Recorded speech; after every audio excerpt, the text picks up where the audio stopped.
So welcome everyone today to our MS Translate interview with Dr. Rebecca Spain. Dr. Spain is joining us from the American Academy of Neurology conference that's currently being held in Vancouver, Canada. Dr. Spain is an MS researcher from the Oregon Health and Science University, as well as the VA Portland healthcare system. Thanks for joining us today, Dr. Spain. I wonder if you'd mind just starting by giving us a little bit of introduction to yourself and the work that you've been doing. Okay. Well, I'm a neurologist, and I'm fellowship trained in multiple sclerosis, and I joined the faculty at OHSU and the Portland VA about 8 years ago. The work that I've been doing is based on research from Dr. Dennis Bourdette's laboratory. He is the chairman at OHSU and one of the co-directors of the MS Center of Excellence West, part of the Portland VA system. So he has been studying the effects of lipoic acid, an oral antioxidant, in the animal model of MS, and found that it reduced inflammation and conferred some neuroprotection in this animal model. He and Dr. Vijay Yadav also looked at blood levels of lipoic acid and came across a dose that was compared well to the effective doses in the mouse model.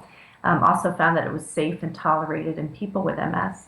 So based on this foundation work, I conducted an interventional trial, a randomized placebo-controlled trial of lipoic acid, particularly in a secondary progressive population. Now, there really are no effective treatments to slow the course of secondary progressive MS right now, and so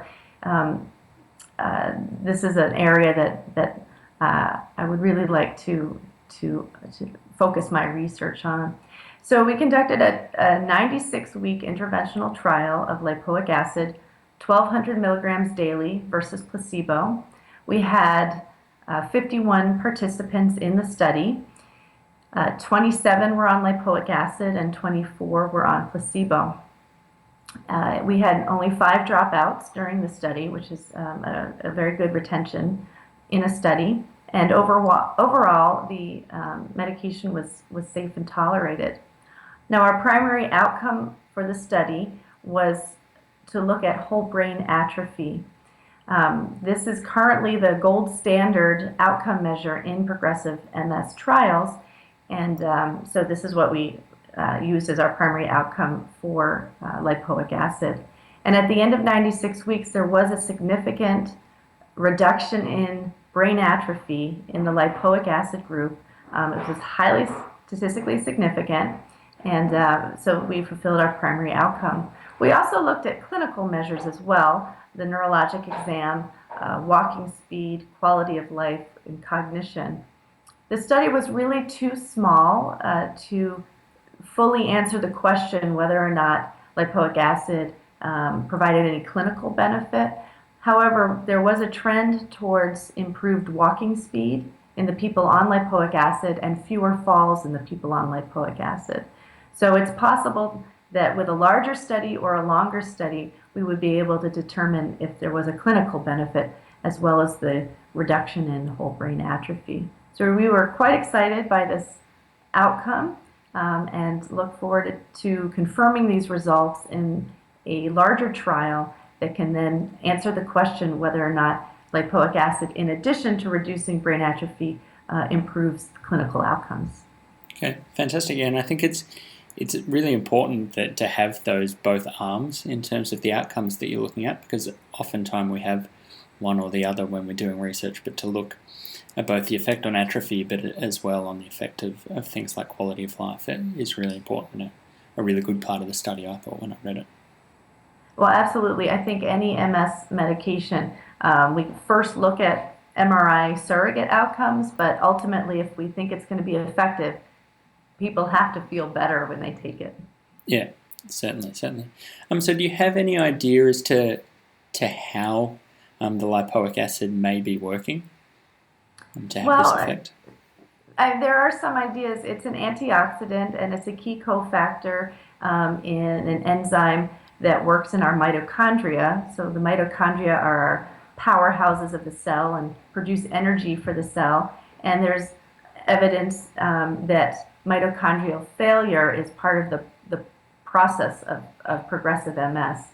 So that improving mitochondrial function may enhance the energy and the life of neurons, and that may provide the neuroprotection that we're seeing. There's also some evidence that lipoic acid can suppress microglial activation. Microglia are small immune cells that become abnormally activated in progressive MS, and so by suppressing this abnormal activation, that may be another mechanism by which it works. Okay, that's really interesting. So you sort of mentioned that this was a smaller study, and that the plan or the hope would now be to continue on to a larger study. Is that the next step for this research? Yeah, absolutely. So for one, we need to just replicate the study at other centers, so maybe do a multi-center trial so that we don't think it's just what we found in our patients at our one site. And then we also want to see, well, is there a clinical benefit? So what we can do is use the data from this study to say, well, what size of the next study do we need to do to answer the question, does the neurologic exam get better, or does walking time truly improve like we think it does based on our small study? Okay. So we can use this pilot data to determine what the size of the next study is going to be. Yeah. And do you have any idea yet on when the next study will be beginning, or that's still in the process of being planned at the moment? That's definitely in the planning process, but this as soon as possible. Yeah. Okay. So I have a few questions that have been submitted by people in the MS Translate community. Okay. So one of the questions that we had was, so this current trial was performed in people with secondary progressive MS. As we're slightly unclear as to the differences or what causes the differences between them, are there any thoughts on whether or not it may also be effective in other types of MS, or plans to trial it in other forms, such as primary progressive or relapsing remitting? Well, that's a great question. So in the animal model of MS, it definitely had, lipoic acid had anti-inflammatory properties, and there is an ongoing trial also at Oregon Health and Science University looking at lipoic acid after acute optic neuritis. So that is going to answer the question whether it can work for acute inflammation in more of a relapsing population. The reason I limited the current study to just secondary progressive and didn't include primary progressive as well is kind of an interesting one. At the time, this was 6 years ago when I was setting up this study, the general trends at that time were to separate the different types of MS and study them each separately. Now it is more common to group progressive forms of MS as opposed to relapsing forms of MS in trials, and I think in upcoming trials I will follow that trend because it makes sense to me to look at both secondary and primary progressive MS in the same trial, since we're looking for neuroprotection in both of these populations. Yeah, certainly, and I mean often it can be difficult to get a large enough study number for people with primary progressive MS, considering it's quite a rare form. Fantastic. So another question we had, the people involved in this trial, what was the washout period for if they were on any disease-modifying therapies before the trial began? Oh, good question. So actually we allowed people to continue their interferons or glutamer acetate if they were on it already. I would say about half the participants were on one of these two medications, and the other half were not on any disease-modifying therapy. And that stayed true through the 96 weeks.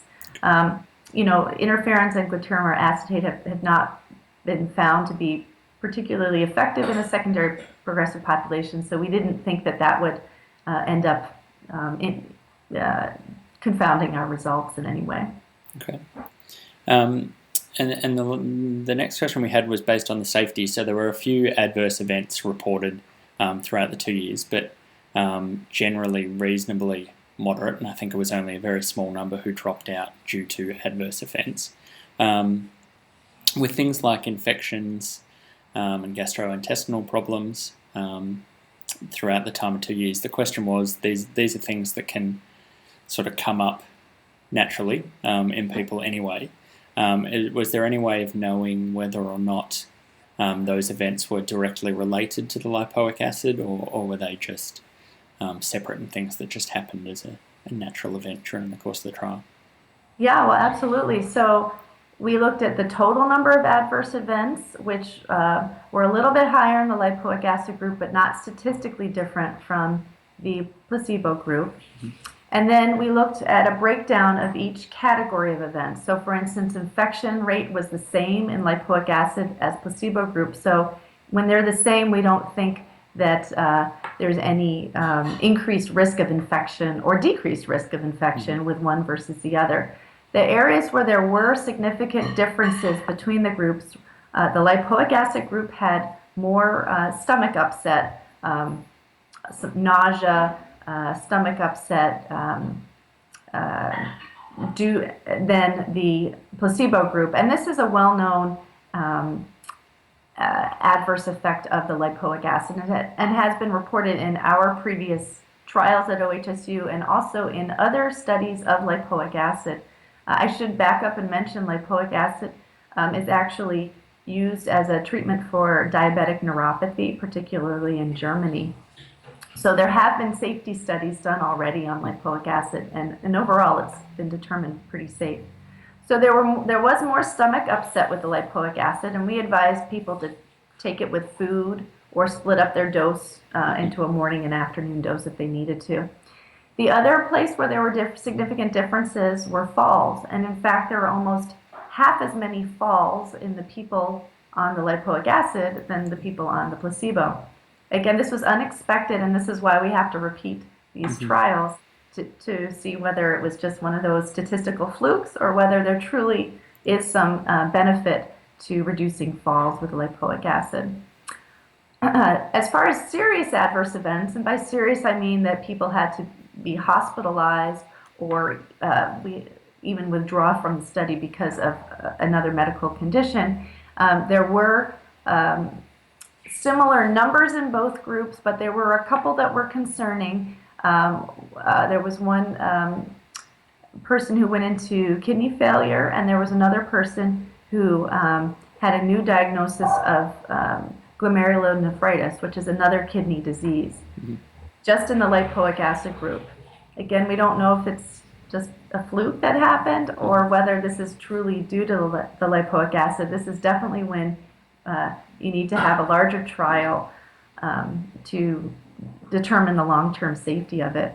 That said, the same dose of lipoic acid, 1,200 milligrams that we used in this trial, has been used in 2-year studies looking at diabetic neuropathy in Germany. So we think it's fairly safe. It was very well tolerated.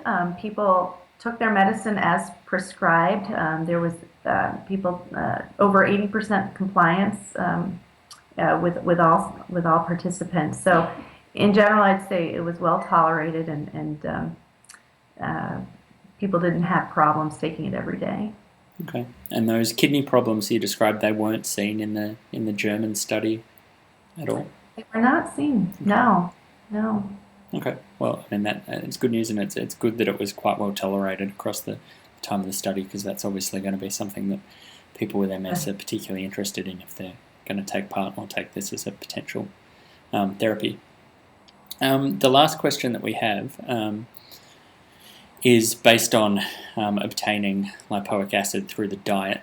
And obviously we may be talking about doses that you've used in this trial that are beyond what is possible to achieve through dietary intake. But the question was, what are the best food sources for lipoic acid? Well, so you can get trace amounts of lipoic acid from foods like liver, spinach, broccoli, dark green leafy vegetables, but these are trace amounts most of our production of lipoic acid is actually within our own bodies. And then to get enough into us to achieve blood levels that we think are the therapeutic levels necessary to cause these changes, or have these effects, you really have to take a synthetically manufactured version of lipoic acid. So I don't think it's possible to get it from diet alone. Okay. And lipoic acid as a supplement is currently available. It is. It's available over the counter. Um, uh, so, and people often have taken it for kind of general antioxidant reasons, or perhaps if they have a painful neuropathy, particularly diabetic neuropathy. Um, However, I would encourage people to see what the trial actually shows, because a lot of vitamins do get tested. Initially, they seem promising, but then either they don't work or have adverse effects that we're not aware of at the beginning. So I think this is very promising, but I would like to see the results of a larger trial to confirm this before people start taking it left and right. Okay. All right. Fantastic.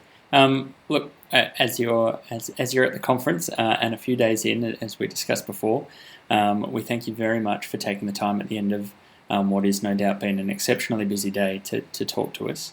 We won't take up any more of your time. We'll let you get some rest for the few days left of the conference.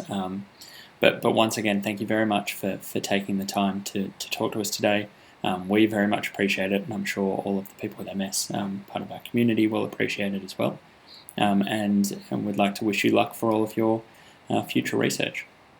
Well, thank you very much. Thanks for having me tonight.